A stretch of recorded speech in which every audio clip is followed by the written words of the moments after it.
Now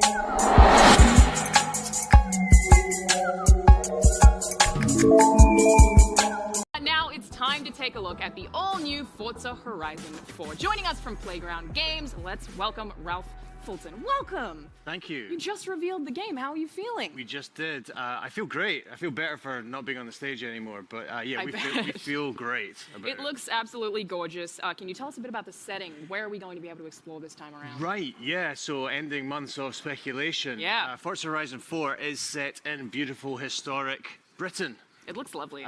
It's a lovely country. We have, I guess, rediscovered over the last 18 months or so. Obviously, it's where Playground Games is located. I guess most of us probably grew up in that country as well. Yeah. And we agonized over where to set the game, as we always did, as we always do. And a bunch of people within the studio made a really great pitch for the UK, for Britain. And I'm delighted that they did, and they did it so well, and that we chose it because I think we've created the most authentic open world in Britain that we've ever done. That's all. I mean, you are right there, so. Well, we would have no excuse not to. But yeah. There's also kind of that pride, I think, right? And I think it's been a passion project for the team. They want to make sure that we're showing Britain at its absolute best. Yeah. And we know when something's not quite right. You know, maybe like we didn't in Australia. But no comment. Yeah, it was but great. certainly in Britain, we absolutely know when something's not quite right, and therefore I think our visual bar is higher than ever. So, people talk about and make jokes about the weather in Britain being pretty rainy. You guys have a full season system here. How does it work? So, and this is absolutely integral to, I think, to the pitch of the game. I don't think we could have done Britain if we didn't also do dynamic seasons, which is really, I think, the pivotal signature feature of Forza Horizon 4. Britain is a country which is like defined by its seasons. It's, you know, it's all we ever talk about, really. Pretty much. That's a generalization, but you know, like, we do love chatting about our weather, and our seasons are incredibly distinct. You know, not every country can claim that. Certainly in the UK, it's true. So I don't think we would have done UK or Britain if we weren't doing seasons. I don't think we would have done seasons and then not done Britain, because the two just really go hand in glove. I'm delighted that we have done it. It was a huge Herculean task to achieve dynamic seasons in an open world. But a bunch of really smart people and really hard-working people came together from all disciplines within the studio to make it a reality. And you can see it now in the footage that we're watching as we transition from autumn to winter, as is the way it goes. And you can see absolutely how completely frozen over. That does actually happen. That, again, that authenticity I was talking about. You can see how absolutely it changes the world. So this is exactly the location you were driving in just a few seconds previously in autumn, and it's now completely frozen over. You're jumping onto a frozen river here, which is probably less advisable. But you know, you can see as you go up the hill in the deep snow, you're sort of deforming it as you go, and the whole world has changed, not just in terms of the visuals, but in terms of the audio, in terms of the way the cars handle the driving experience and the gameplay that you'll have there. So, the activities that are available also change depending on the weather? They do, yeah, absolutely. And I think this is the really great hook that we have around dynamic seasons in Forza Horizon 4. It's not just, you know, a palette change. It's not just a visual tune-up that happens between seasons. The game is a shared open world, so everything is synchronized across all players. Right. So we are always in winter together, and then when it moves to spring, it does so for all the players. Yeah, everything is synchronized time of day, weather conditions, and seasons, as I said. And you will get different gameplay, you'll get different content, different events that happen in different seasons. So you've always got something to look forward to. Yeah. Kind of like you do in real life. Yeah, well, mostly. It's been a very exciting week this week. So one thing that I kind of wanted to ask about, to get really specific, when it comes to things like collectible items like billboards or barn finds, do those also vary depending on season? So I'll give you an example which is really pertinent to what we're looking at here. So this is a race finishing out on a frozen lake. Yeah. That lake is only frozen in the winter season for 3 seasons of the year. It looks like that. It's a big body of water. That's what a lake is. Wow, thank you for that. Please talk more about lakes. I'm full of facts like that.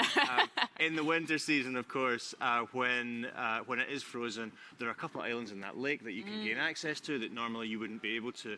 And I don't feel I'm giving too much away to say that there is a barn find on one of those things. So I think that's the perfect example of what you're asking about. How is that going to work for things like blueprints, assuming that you have the player-created blueprint system coming back? Yeah, and we do, and we've enhanced it, and that's, I guess, another story altogether. But yeah, I think your question is, how does that work across the seasons? I think we have to do a bit of checking with that. I think when you create something, whether it's a new championship or a new route, which is entirely new for Forza Horizon 4, you can create your own point-to-point or circuit events and design those circuits and point-to-points yourself. We do a bit of a check to make sure that your route doesn't take you through something which doesn't exist, for example, in a different season. There's a little bit of sanity checking happens behind the scenes. Sounds difficult, but it looks like a lot of fun. And okay, I'm a huge fan of the Forza Horizon series in general, and since 2, I've been like, how are they going to make this better? And then 3, and I was like, you've done it. It's the pinnacle of arcade races. You could never improve upon this. It's perfect. So I wanted to ask, what are some of the other changes that you guys have added in?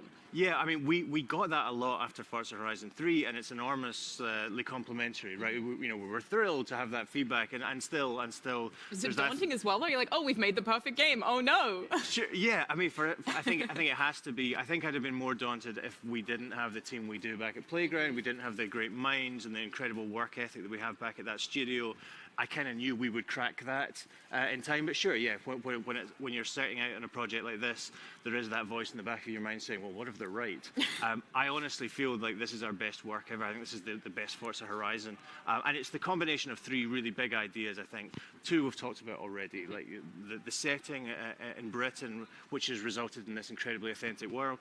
The fact that we have dynamic seasons, which is this huge thing for an open world game. Absolutely. And then the third thing, which we call living the Horizon life, and this is, I guess, how we frame up what you're going to do actually in this world of Britain with dynamic seasons. And living in the Horizon life just dovetails with those 2 ideas perfectly, in the sense that time is passing now, right? You have seasons, and time will pass in the open world as you live there, and maybe you're not going to Horizon just for a great holiday anymore, that perfect summer. Maybe you're actually going there to live, and we started thinking about what that would mean for the player. You're going to have to get yourself a house. You can't sleep in your car. You're going to have to get yourself a job. Obviously, you'll do so in a very Horizon style. It's not going to be mundane. But these are the things. You're actually an accountant? Yeah. There are some really fun jobs that you can get. You can be a stunt driver. You can be the guy or girl who drives the cars on an automotive magazine show, naming no names. So there's a bunch of different things that you can go out and do in what we call a feature we call Horizon Stories. You can customize your character. You can choose the outfits. You can choose the accessories. You can choose the emotes you use when you win in the game. So there's a whole lot more bedding in of your identity within the world. I love that. I think that's a really creative idea, and that's so cool. Does that mean that when we're in our houses, we can physically get out of the car and walk around? It doesn't, and that's. I think that's a question everybody asks, and it was a place that, to be honest, we just didn't really want to go. Yeah. For us, it's all about the cars. We have more than 450 in this game, which is a still more ludicrous number than last time. Yeah. And you'll be parking your car outside, and you'll be able to examine it in Forza Vista mode, which has been in the Forza series for a bunch of games now. But really, the house is all about having a base within the world, a place that you can call your own. And it being Britain, that house can be anything from a cute little cottage in the Cotswolds to Edinburgh Castle. That's cool. I mean, we're just about to cut to a break, but I wanted to ask really quickly: is that going to be looped into the auctions in any way? So Auction House does return. I'm not aware of any plans that we have to allow you to. I know that would be like very next level, but yeah, absolutely. Maybe if the job you get is a realtor or something like that. But I'm literally designing on the fly now. Alrighty, it is time to take a break, everyone. But next up, we're going to be diving back into all the big reveals from the Xbox press conference.